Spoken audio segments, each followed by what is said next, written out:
मंडला, क्योंकि ये 52 गढ़ 57 परगनाओं की राजधानी गढ़ मंडला है और गढ़ मंडला की ओर से ये सामाजिक कार्यकर्ता आप लोगों को हृदय से स्वागत वंदन अभिनंदन करते हैं। और हम अपेक्षा करते हैं कि हम भी आपके जैसे आप लोगों को हौसला से चार्ज होकर के गढ़ मंडला को चार्ज करने का प्रयास करेंगे। मैं स्वागत के बेला में सम्मानीय मदरिया दादा से आग्रह करता हूँ एवं समस्त टीम से कि हमारे जो गुजरात से निकले हुए और भगवान बिरसा मुंडा की माटी को नमन करते हुए मां नर्मदा के उद्गम स्थल से होते हुए डिंडोरी से मंडला पधारे हैं। मैं सम्मानीय सागर समाज का करता हूँ। हम हमारे सबको एक एक को लगा सभी को माला सबको एक एक माला पहना हल्दी चावल लेके उनको तिलक बंधन कर देना।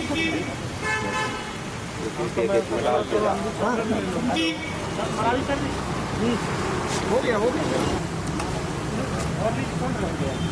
भैया माला और भी है ना सभी इधर तिलक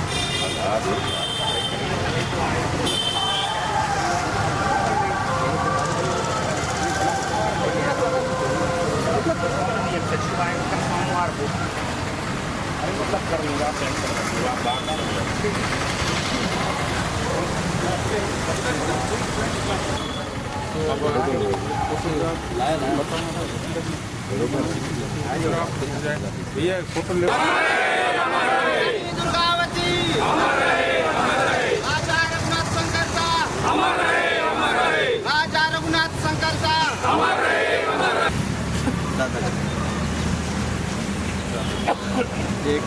समाज की तरफ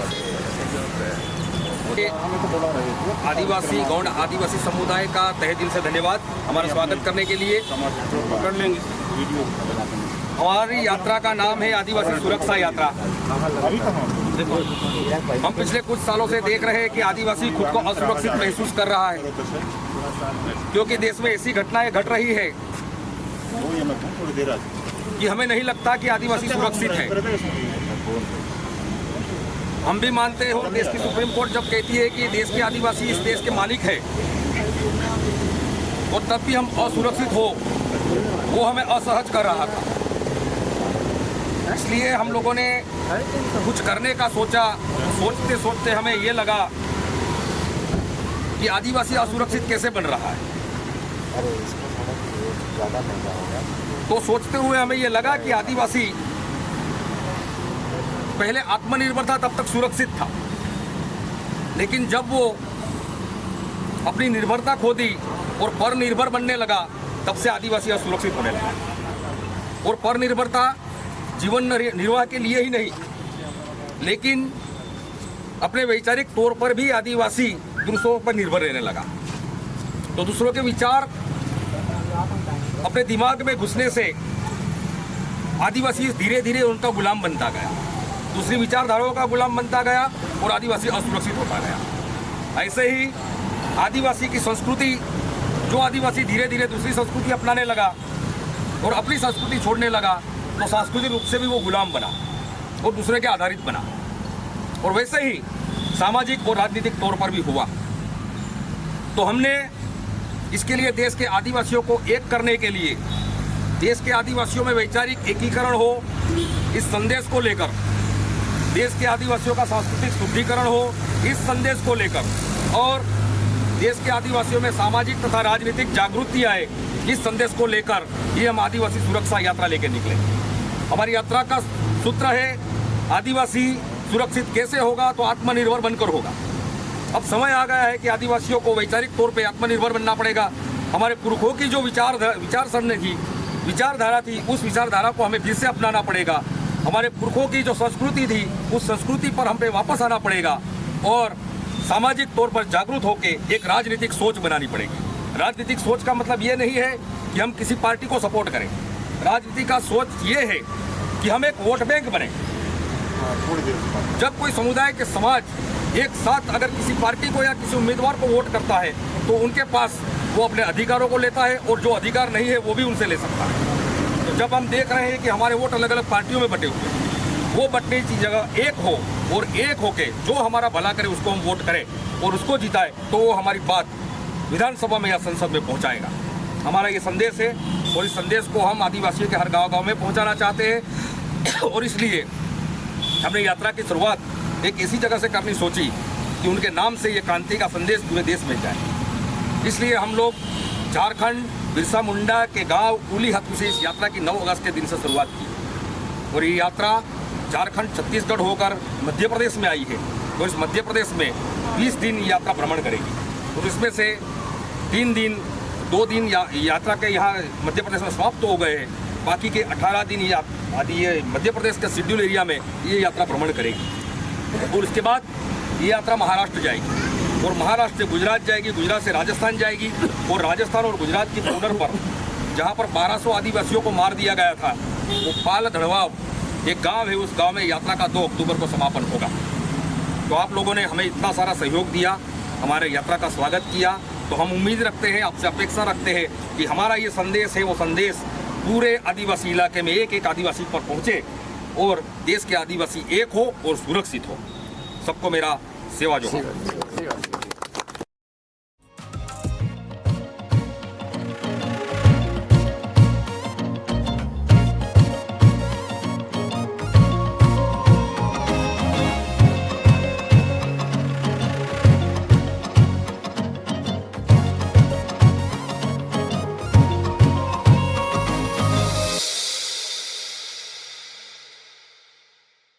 लड़ेंगे और जीतेंगे और लड़ेंगे और जीतेंगे।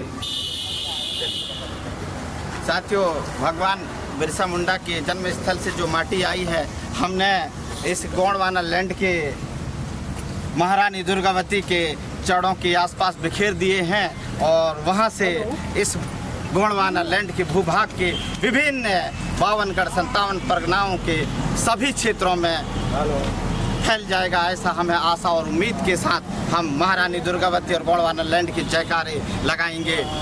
महारानी दुर्गावती, महारानी दुर्गावती, अमर रहे, अमर रहे।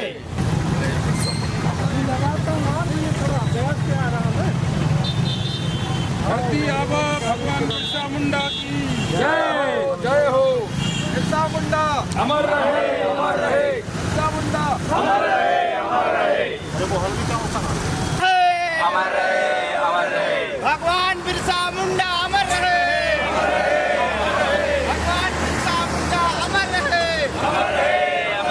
भगवान बिरसा मुंडा ना भगवान बिरसा मुंडा ना गढ़ा मंडला ना गढ़ा मंडला ना महारानी दुर्गावती ना महारानी दुर्गावती ना राजा रघुनाथ शंकर शाह ना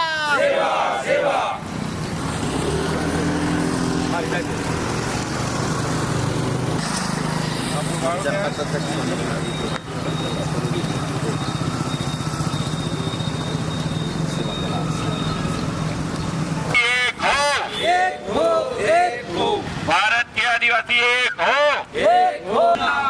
आदिवासी एकता जिंदाबाद जिंदाबाद जिंदाबाद आदिवासी एकता जिंदाबाद जिंदाबाद जिंदाबाद आदिवासी एकता जिंदाबाद जिंदाबाद जिंदाबाद आदिवासी एकता जिंदाबाद जिंदाबाद जिंदाबाद आदिवासी एकता जिंदाबाद जिंदाबाद जिंदाबाद आदिवासी एकता जिंदाबाद जिंदाबाद जिंदाबाद आदिवासी एकता जिंदाबाद जिंदाबाद जिंदाबाद। जय जोहर का नारा है भारत देश हमारा।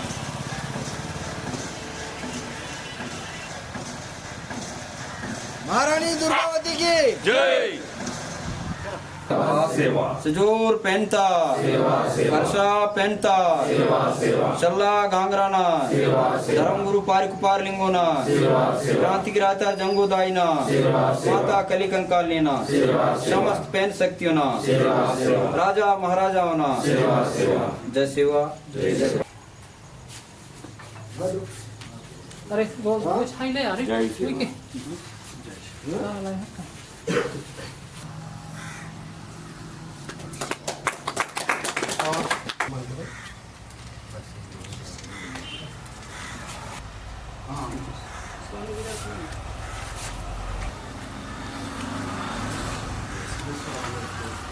हम सब लोग हैं एक सामाजिक स्तर पर आगे निकले हैं और हम हर जगह पर सामाजिक प्रति तरीके से सभी को मिलना चाहते हैं। और जैसे यहाँ से निकलेंगे तो आप भी हमारे साथ 2 किलोमीटर तक पैदल यात्रा कीजिए ताकि हम संदेश दे सके कि हर गांव से लोग जुड़ रहे हैं और हम बिरसा मुंडा से जो मिट्टी लेके आए हैं वो आपके गांव में थोड़ी सी यहाँ जमीन पर रखेंगे और आपकी जो मिट्टी है वो हम हमारे पास जो घड़ा है उसी में आपको देना है। जो यहाँ पर बुजुर्ग है, आगेवान है, समाज का आगेवान है, उसी के हाथ से उसमें रख दी जाएगी। तो वो मिट्टी हम गुजरात लेके जाएंगे और सबको कहेंगे कि हर गांव की मिट्टी है, हर अपने लोग है, आदिवासी भाई भाई है, भारत के आदिवासी एक हो जाए। क्योंकि आने वाला समय है जो ये राजकीय पक्षों ने हमें इतना खराब कर दिया है कि अपना एक बंदा अगर वो ले जाते हैं तो वो उसका गुलाम बना देते हैं। वो यात्रा का नाम है आदिवासी सुरक्षा यात्रा। तो आदिवासी सुरक्षा यात्रा निकालने का मकसद ये है कि पिछले कुछ सालों से हम देख रहे हैं कि आदिवासी असुरक्षित होता जा रहा है। इस देश का मूल मालिक होते हुए भी हम लोग खुद को असुरक्षित महसूस कर रहे हैं क्योंकि कई घटनाएं ऐसी हो रही हैं। तो उसकी जो वजह ये है कि हम एक नहीं, और जब तक हम आत्मनिर्भर थे तब तक हमें कोई समस्या नहीं आती, लेकिन जब से हम परनिर्भर होना शुरू हुए, दूसरों पर निर्भर होना शुरू हुए, तब से हमारी समस्या बढ़ती गई और हम असुरक्षित होते गए।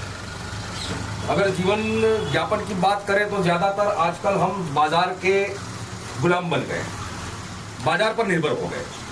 पहले ये था कि हमारा घर बनाना था तो सारी चीज़ें हम अपने खुद पैदा करते थे और अपना घर बनाते थे, खाने की चीज़ें हम खुद पैदा करते थे, इसलिए हमें दूसरों के बाजार की ज़रूरत नहीं पड़ती थी। और बाजार की ज़रूरत नहीं थी तब तक हम सुरक्षित थे क्योंकि बाजार के गुलाम बने नहीं थे। और जो दूसरी पर निर्भरता हमारी हुई कि संवैधानिक जो हमें संविधान में अधिकार दिया गया है, जो बिरसा मुंडा ने जो ऐलान किया था, आबुआ दिसुम आबुआ राज, हमारे गांव में हमारा राज, जो संविधान ने भी दिया कि हमारी ग्राम सभा को अपने गांव में अपना राज करने का पावर दिया। तो वो भी हमने अपनी स्वनिर्भरता थी वो छोड़ी। संविधान में ग्राम सभा के पास वैधानिका यानी कि गांव के कानून बनाने का, कार्यपालिका यानी कि गांव के उस नियम और कानून का पालन करवाने की जो पद्धति, एक सिस्टम है वो बनाने का, और न्यायपालिका, ये तीनों का अधिकार दिया। आज हम देख रहे हैं कि ये तीनों अधिकार का हम उपयोग नहीं कर रहे हैं और हम पुलिस थानों में या राजनेता के उनके गुलाम बनते जा रहे हैं। यानी कि वहां पर भी हम पर निर्भर हुए और खास तो वैचारिक तौर पर और सांस्कृतिक तौर पर भी पर निर्भर हुए। हम धीरे धीरे अपनी संस्कृति छोड़ रहे हैं और संस्कृति छोड़ने के बाद ये दूसरी संस्कृति हम पर हावी हो जा रही है। यानी कि सांस्कृतिक तौर पर भी हम गुलाम बन रहे हैं और वैचारिक तौर पर तो हम बन ही रहे हैं। तो ये स्वनिर्भरता या आत्मनिर्भरता जो कहे वो लगभग सारे क्षेत्रों में हमने गंवा दी। तो फिर से ये आत्मनिर्भर हम कैसे बने?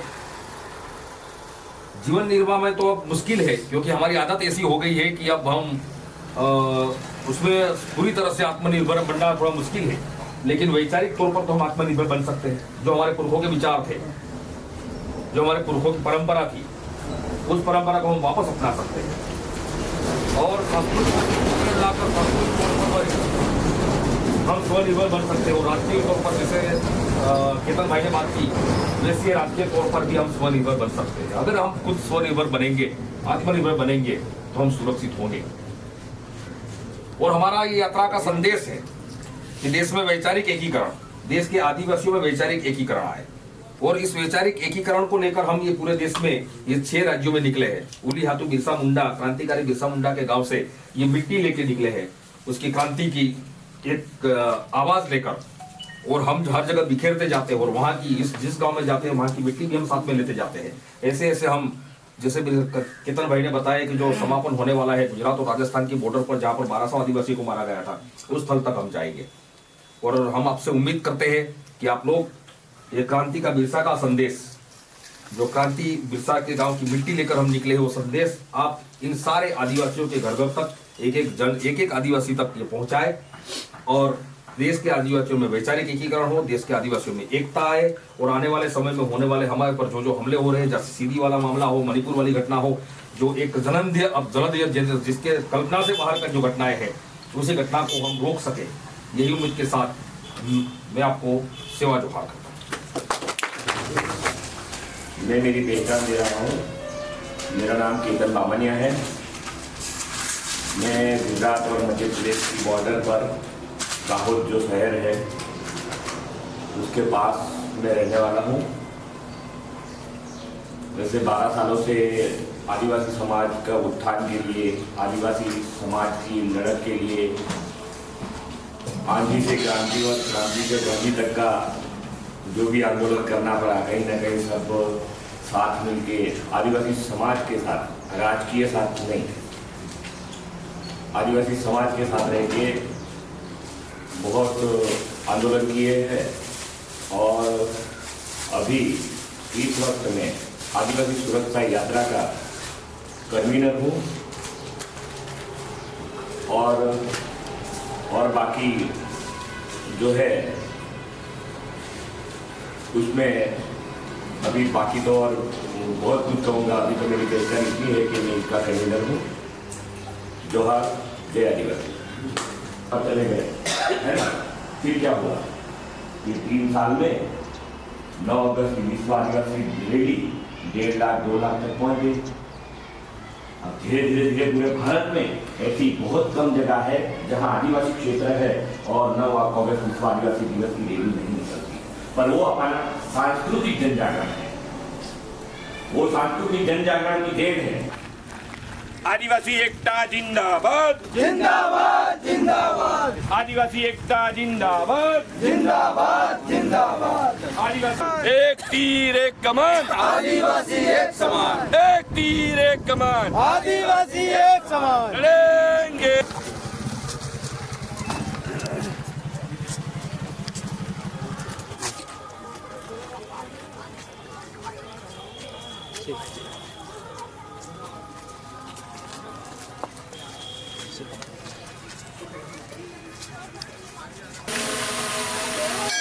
सही हो क्यों? हाँ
आज तक लड़ाई है। हमारे जो बुजुर्ग लोग थे, पुरखा लोग थे, वो पहले आत्मनिर्भर थे, कभी बाजार की जरूरत नहीं पड़ती थी, नहीं कभी शहरी लोगों से मिलना उसको अच्छा लगता था। तो हम कहीं ना कहीं आत्मनिर्भर ऐसे थे जो आजू बाजू जो हमसे मिलता था, जो बोए थे वही खाते थे, वही रहते थे, है ना, जो एकदम सादगी से रहते थे। आज का समय है, हमें बहुत से लोगों को फाइट करना है, तो हम इतना आत्मनिर्भर नहीं बन सकते हैं, पर जितना बन सके ना उतना हमें बनना होगा। हर चीज में आत्मनिर्भर बनना होगा, सामाजिक तौर तरीके पर आत्मनिर्भर बनना होगा, धर्म में भी हमें अपना खुद का आत्मनिर्भर बनना होगा।